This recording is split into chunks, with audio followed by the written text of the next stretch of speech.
अगर माँ का दूध पर्याप्त मात्रा में नहीं बन रहा है तो बच्चे को आखिर क्या दे? ये क्वेश्चन लगभग हर न्यू पेरेंट्स के मन में आता है। और जब ये क्वेश्चन होता है कि बेबी को अगर ब्रेस्ट फीडिंग नहीं है या फिर कम है तो बच्चे को क्या देना चाहिए, तो नॉर्मली मम्मियाँ एक बहुत बड़ी गलती कर देती है कि वो डायरेक्टली बेबी को काउज मिल्क या फिर कोई एनिमल मिल्क देना चालू कर देती है। अंडरस्टैंड, न्यूबॉर्न की बॉडी है ना एकदम से डेलिकेट होती है और इसमें अगर आप बेबी को काउज मिल्क या एनिमल मिल्क देते हो तो ये एकदम से रिस्की चीज हो जाती है। बच्चे को काउज मिल्क या एनिमल मिल्क क्यों नहीं देना चाहिए ये आगे मैंने वीडियो में शेयर किया हुआ है। But the point here is to understand कि अगर आपको कम हो या बिल्कुल भी ना हो तो बच्चे को क्या देना चाहिए। सबसे बड़ा सवाल है, फॉर्मूला मिल्क देना चाहिए कि एनिमल मिल्क देना चाहिए। तो चलिए आइए आज इस वीडियो में डिटेल में समझते हैं कि बच्चे के सेहत के लिए सबसे इम्पोर्टेंट चीज क्या है। तो सबसे पहले मैं बात करूंगी ब्रेस्ट मिल्क के बारे में। सो ब्रेस्ट मिल्क ये तो आपको भी पता है ये हर हाल में बेबी के लिए सबसे बेस्ट है, क्योंकि ब्रेस्ट फीडिंग जब बेबी करता है तो ये मिल्क मदर की बॉडी से डायरेक्ट बेबी के बॉडी में जाता है। एंड ब्रेस्ट मिल्क में सबसे बड़ी सबसे खास बात होती है इम्यूनिटी एंटीबॉडीज जो डायरेक्टली बेबी के बॉडी में जाती है। एंड यही इम्यूनिटी है जो बच्चे को इन्फेक्शन से नेचुरली प्रोटेक्ट करती है। अब आप सोचिए न्यूबॉर्न बेबी की इम्यूनिटी कितनी वीक होती है, अगर उसे बाहर से इन्फेक्शन लग जाए तो बेबी तुरंत बीमार हो सकता है। लेकिन जब बच्चा ब्रेस्ट फीडिंग करता है तो माँ की एंटीबॉडीज, जैसे मैंने बोला माँ की एंटीबॉडीज उसके बॉडी में जाती है और उन्हें प्रोटेक्शन देती है। इसी कारण जो बच्चे सिर्फ एक्सक्लूसिवली ब्रेस्ट फीडिंग करते हैं वो ज्यादा हेल्दी रहते हैं और बार बार बीमार नहीं पड़ते हैं, क्योंकि ब्रेस्ट मिल्क सिर्फ एक न्यूट्रिशन नहीं है, बच्चे के लिए ना नेचुरल मेडिसिन की तरह एक्ट करता है। उसमें वो सारे न्यूट्रिएंट्स एकदम परफेक्ट बैलेंस में होते हैं जो बच्चे की ग्रोथ और डेवलपमेंट के लिए जरूरी है। अभी बहुत सारी मदर्स ये भी सवाल पूछती है कि अगर दूध नहीं है या बिल्कुल कम हो रहा हो तो भी बच्चे को ब्रेस्ट फीडिंग करना चाहिए, ब्रेस्ट फीडिंग देना चाहिए, क्या उसे वो बेनिफिट देगा? तो जवाब है हाँ, बिल्कुल देगा, क्योंकि जितनी भी बार आप बच्चे को ब्रेस्ट फीड कराएगी उतनी बार बॉडी को सिग्नल मिलेगा मिल्क प्रोडक्शन बढ़ाने के लिए। तो आप ये समझिए कि ब्रेस्ट फीडिंग खुद एक नेचुरल तरीका है मिल्क सप्लाई बढ़ाने के लिए। तो अगर आपको दूध कम हो या बिल्कुल भी ना हो तभी भी आपकी कोशिश होनी चाहिए बेबी को बार बार ब्रेस्ट फीडिंग कराने की, because sucking itself it is a reflex to increase the milk supply. बार बार तो फीड कराना ही है, साथ ही proper diet, adequate water intake और सही पोजीशंस आप ट्राई कर सकते हैं। और जरूरत पड़े तो मेडिसिन से भी मिल्क प्रोडक्शन बढ़ाया जा सकता है। तो मान लीजिए अभी आप समझो कि आपने सब कोशिश कर ली है ना, diet, medicine, techniques, lactation consultant से कंसल्ट कर लिया, लेकिन फिर भी अगर ब्रेस्ट मिल्क सफिशिएंट नहीं हो रहा है तो ऑब्वियस है कि बच्चे के लिए ऑल्टरनेटिव सोचना पड़ेगा। और यहीं पर पेरेंट्स कंफ्यूज्ड हो जाते हैं, स्ट्रेस्ड हो जाते हैं कि बच्चे को फॉर्मूला मिल्क दे या फिर काउज मिल्क दे। अब यहाँ मैं एक सबसे बड़ा मिथ क्लियर करना चाहूंगी।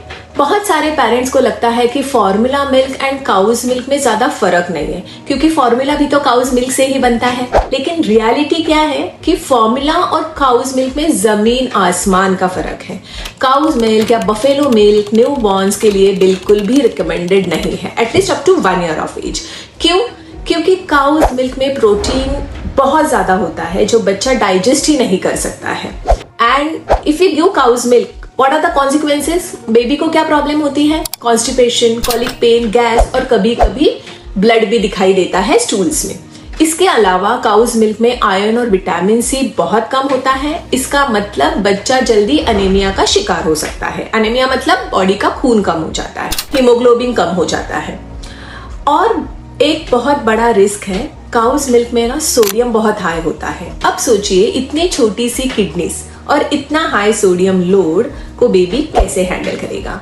सो ये बच्चे की किडनीज को अननेसेसरीली स्ट्रेन करता है। और हाँ, काउज मिल्क एलर्जी भी बहुत कॉमन है। इन्फेंट्स में, छोटे बच्चों में रैशेस हो सकते हैं, लूज मोशंस हो सकते हैं और कभी कभी सांस लेने के लिए तकलीफ भी हो सकती है, रेस्पिरेटरी प्रॉब्लम्स तक हो सकती है। तो सिंपल शब्दों में 1 साल से छोटे बच्चे को काउ मिल्क या बफेलो मिल्क देना स्ट्रिक्टली अवॉइड करें। समझ गए? तो चलो अभी बात करते हैं फॉर्मूला मिल्क की। सो फॉर्मूला भी काऊ मिल्क से ही बनाया जाता है, लेकिन इसमें बहुत सारे चेंजेस किए जाते हैं ताकि ये बच्चों के लिए सेफ बन सके ना। जैसे काउस मिल्क में प्रोटीन बहुत ज्यादा है, तो फॉर्मूला में प्रोटीन को मॉडिफाई किया जाता है ताकि बच्चा इजीली डाइजेस्ट कर सके। इसमें वो आयरन, विटामिन सी और दूसरे इसेंशियल न्यूट्रिएंट्स ऐड किए जाते हैं ताकि कोई भी डेफिशिएंसीज ना हो। और कंपोजिशन है ना एकदम ब्रेस्ट मिल्क के करीब पॉसिबल बनाया जाता है, यानी कि फॉर्मूला मिल्क साइंटिफिकली डिजाइन किया गया है बेबीज के लिए। और जितने भी ये मार्केट में रेप्यूटेड फॉर्मूलाज है ना, जितने भी अवेलेबल है, वो सबको स्ट्रिक्टली क्वालिटी स्टैंडर्ड्स को फॉलो करना पड़ता है। और आपको बस इतना ही ध्यान रखना है कि बच्चे के एज के हिसाब से आपको सही स्टेज चुनना है। अगर बच्चा 0 to 6 मंथ्स का है तो आप स्टेज 1 फॉर्मूला यूज करें, और अगर 6 to 12 मंथ्स के बीच में है तो स्टेज 2 फॉर्मूला यूज करें। और हाँ, अगर बच्चा प्रीटर्म है, मतलब जल्दी बाहर आया है 7वें या 8वें महीने में, तो उसको लैक्टोज इंटॉलरेंस, रिफ्लक्स जैसी मेडिकल कंडीशन अगर हो तो आपके पीडियाट्रिशियन आपको स्पेशल फॉर्मूला रिकमेंड करेंगे।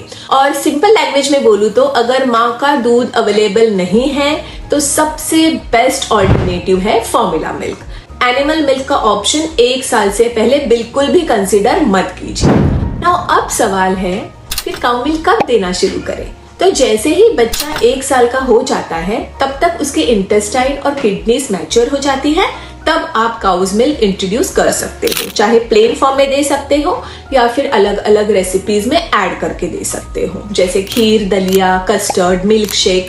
आपके बेबी को जो पसंद है वो आप दे सकते हो, लेकिन याद रखें 12 मंथ से पहले आपको काउज मिल्क या कोई भी एनिमल मिल्क है ना स्ट्रिक्टली अवॉइड करना है। Got it? तो चलो फटाफट अब समराइज करते हैं। फर्स्टली मैंने आपको सब ब्रेस्ट मिल्क के बारे में बताया था। ब्रेस्ट मिल्क हर हाल में बेस्ट है। सप्लाई कम हो तो सप्लाई बढ़ाने के लिए हर पॉसिबल तरीका ट्राई करें। अगर माँ का दूध अवेलेबल नहीं है तो ओनली फॉर्मूला मिल्क दे। काउज मिल्क, बफेलो मिल्क या गोट मिल्क स्ट्रिक्टली अवॉइड करें एटलीस्ट पहले 12 महीने तक, और 1 साल के बाद आप काउ मिल्क सेफली इंट्रोड्यूस कर सकते हो। नाउ अब मैं आपसे पूछना चाहूंगी, क्या आपके साथ भी कभी ऐसी सिचुएशन आई है? क्या आपने भी ये सब फेस किया हुआ है? जब आपको ब्रेस्ट मिल्क अवेलेबल नहीं था उस वक्त आपने क्या किया था? फॉर्मूला यूज किया था कि एनिमल मिल्क यूज किया था?